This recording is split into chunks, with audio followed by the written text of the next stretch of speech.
আমার বড় বৌদির নামে একদম মন্দ কথা কইলি না, একদম বুঝেছো? একদম মন্দ কথা কইবে না বড় বৌদির নামে। আমার বড় বৌদির কিচ্ছু হবে না। হ্যাঁ, আমি তাকে ডেকে নিয়ে আসবো, দেখি তা কি হয়।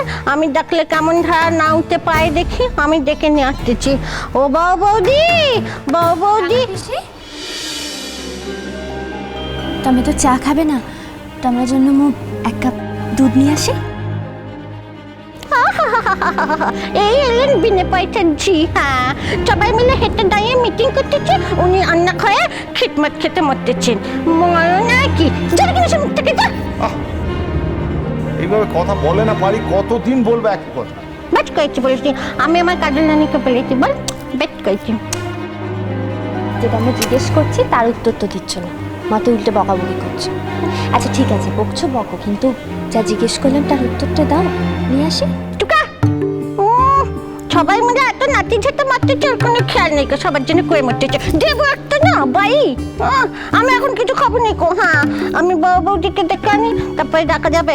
ও বড় বৌদি, বড় বৌদি।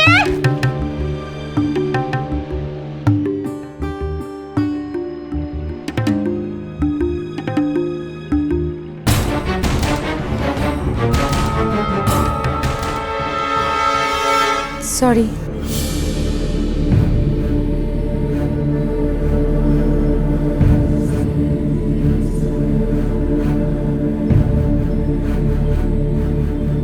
কোথায় গেছিলে ভূমি? আমি একটা জরুরি কাজে গেছিলাম মিনু পিসি। কোথায় কি কাজে গেছিলাম সেটা সবাইকে বলবো বলেই সবাইকে একসঙ্গে আজ এখানে থাকতে বলেছি। সবাই তো রয়েছে, কিন্তু আমাদের রাঙা পিসি কোথায় দেখছি না তো। ও, আপনার রাঙাবেশি বড় বৌদিকে ডাকতে গেছে। উনি তো কারুর ডাকেই বিছানা ছেড়ে উঠছেন না, তাই ও একবার চেষ্টা করে দেখছে যদি আসেন। ও আচ্ছা। আর আসল লোকরা কই? তাদেরও তো দেখছি না। আসল লোক মানে? তুমি কাদের কথা বলতে চাইছো? বাবা, জ্যাঠামশাই, এদের কথা? দাদাকে যদি না আনলে হয় তাহলে ছেড়েই দাও দিদি ভাই, আমি তো আছি। তুমি এখন এখানে যা কথা বলবে আমি পরে দাদাকে সবটাই বলে দেবো। কি এমন কথা তুমি বলবে গো যে বাড়ির সবাইকে হাজিরা দিতে হবে? সোনা ঠাম্মা, কিছু মনে করো না। শুধুমাত্র আজ আমি বলেছি বলে তোমাদের সবাইকে এখানে একসঙ্গে উপস্থিত থাকতে হচ্ছে, সব কাজ ফেলে রেখে দিয়ে। কিন্তু সত্যি কথাটা সকলের শোনার যে বড্ড প্রয়োজন সোনা ঠাম্মা। আমি কথাটা বললে তোমরা বুঝতে পারবে যে কেন তোমাদের সবাইকে আমি আজ এখানে একসঙ্গে থাকতে বলেছি। আর হ্যাঁ, আসল লোক বলতে আমি সোনা দাদু ভাইয়ের কথা বলিনি। আসল লোক বলতে আমি নীল আর আশির কথা বলেছি। ওরা না এলে আমি আমার কথাটা শুরু করতে পারবো না। কেন, ওদের এখানে কি দরকার? ওদের তো এখানে কোনো দরকার নেই। আমরা তো সবাই আছি, তাতেই তো হবে। ওদের এখানে দরকার আছে কিনা সেটা তুমি কি করে বুঝবে শুভ? ওদের নিশ্চয়ই দরকার আছে, তাই তো ওদের এখানে আসতে বলছে। দেখুন বাবা, সকালবেলায় কিন্তু আরশি আর নীলের মধ্যে ঝামেলা হয়েছে। যদিও ওরা দরজা বন্ধ করে কথা বলছিল, তবু আমার সেই কথাগুলো কানে আসে। তাই কেন ঝামেলা হয়েছে সেই কথাগুলো কিন্তু আমি জানি। ভূমি কিন্তু জোর করে কাজলের সঙ্গে নীলের যোগাযোগ করানোর চেষ্টা করছে। কাজলকে নাচের ক্লাসে দিয়ে আসা, নাচের ক্লাস থেকে নিয়ে আসা, এগুলো কিন্তু ভূমি করাচ্ছে। কাজল তো বারণ করবেই না, কারণ কাজলের এর মধ্যে ইন্টারেস্ট রয়েছে। কিন্তু ভূমি যেই অন্যায়টা করছে, এটা তো মেনে নেওয়া যায় না বাবা। এতদিন বাদে আমার ছেলের জীবনে একটু থিতি এসছে। ভূমি কাজলকে ব্যবহার করে আমার ছেলের যদি সেই থিতি নষ্ট করে, আমরা কিন্তু সেটা মেনে নেব না বাবা। শুধু তাই না, তুমি বলো তো বাবা, যে কোনো লোক, সে যেই হোক না কেন, সে যদি দেখে তার স্বামীকে আগের বউয়ের সঙ্গে যোগাযোগ রাখতে, তাহলে তা খারাপ লাগবে না? দেখো, আমরা অনেক লিবারেল, কিন্তু কেউ তো তার সুযোগ নিতে পারে না, তাই না? এখন তো আমার মনে হচ্ছে যে কাজলকে আমাদের আশ্রয় দেওয়াটাই ভুল হয়েছিল। কি শোনা যেটি? আসলে তো তুমিই দিয়েছিলে। এখন তুমি স্বীকার করবে তো যে কাজটা ঠিক হয়নি, ভুল হয়েছিল? না বাবা শুভ, আমি যদি জীবনে কয়েকটা ভালো কাজ করে থাকি তার মধ্যে এটাই সবচেয়ে বড় কাজ। মিচকা, কেন শুধু শুধু নিজের দল ভারী করার চেষ্টা করছো বলো তো? আমার না হয় কোনো ধর্মাধর্ম বোধই ছিল না, তাই জন্য আমি তোমাদের দলে ভিড়েছিলাম, তোমরা আমায় নিয়ে দল তৈরি করতে পেরেছিলে। কিন্তু এবারের অন্য মানুষগুলো তো তেমন নয়। কি করে তুমি আমাকে এবং বাড়ির অন্য সবাইকে এক করে দিচ্ছ আমি বুঝতে পারছি না। নিজের ফ্যামিলির লোকজনদের তুমি যদি এতদিনেও না চিনতে পারো তাহলে জাগে। আর শোনো, তোমার ছেলের জীবনে না কোনো দিনই থিতি ছিল না, আজও নেই।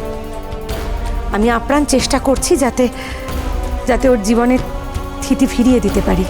আশা করি আমি পারবো। কে বলেছে ভূমি তোমাকে চেষ্টা করতে? তোমাকে কিচ্ছু করতে হবে না। আমার ছেলে যেমন আছে ভালো আছে, চেষ্টা করছে। মেজ কাকিমা, তুমি তো আমাকে খুব ভালো করে চেনো। তোমার কি মনে হয় আমাকে কেউ দায়িত্ব দিলে আমি তবে সেই কাজগুলো করি? এতদিন যা যা করেছি আমাকে কি কেউ দায়িত্ব দিয়েছিল তাই করেছিলাম? একটা কথা জানো তো মেজ কাকিমা, মানুষ এক জীবনে সব পারে কিন্তু তার স্বভাবটা বদল করতে পারে না। আমিও পারিনি। আসো বলছি, আসো আসো আসো। তুমি না হেঁটে আমি খাবুনি, কিচ্ছু করবনি, ঘুমাবনি, খাবুনি, কিচ্ছু করবনি। হাই ঠাকুরজি, আমাকে এখানে থাকতে বলো না। আমি এই সং নাচের আসর দেখতে পারবো না ঠাকুরজি। খালি মুখেই বলিস না আমি তোর মেয়ে। হ্যাঁ, ছেলেটাই খালি সব হলো আর মেয়েটা কিছু নয় গো। আমি যে কত কষ্ট পাচ্ছি বাবু,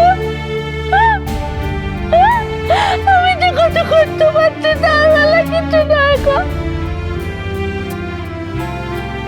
আমার কাছে হাঁটতেই চলছে না, আমার কাছে ডাকছে না। আচ্ছা ঠাকুরজি চুপ করো। বেশ, তো চলো তোমার ঘরে চলো, তোমার ঘরে নিয়ে চলো, আমি তোমার ঘরে গিয়ে বসছি। কিন্তু এখানে আমায় থাকতে বলো না। ওই যে ওই বদমাইশ মেয়ে মানুষটা, ও এখন এখানে কি বলবে কি করবে ভগবান জানে। এখন ভালো মানুষের ভোল পাল্টে সকলের সামনে কি করবে, কিন্তু ওর বদমাইশি তো জানতে আমার বাকি নেই না ঠাকুরজি।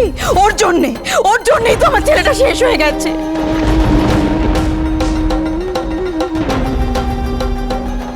এ কথা আর কেউ মানুক না মানুক, আমি তো মানি।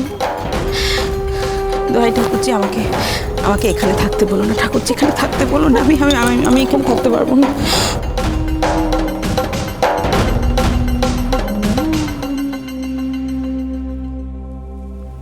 তুমি ঠিকই বলেছ মা। আমার মতো নষ্ট মেয়ে আর একটাও হয় না পৃথিবীতে। কিন্তু আজ শেষবারের মতো তোমাকে এখানে থাকতে বলছি মা। এই বাড়িতে আজ একটা খেলা শেষ হবে।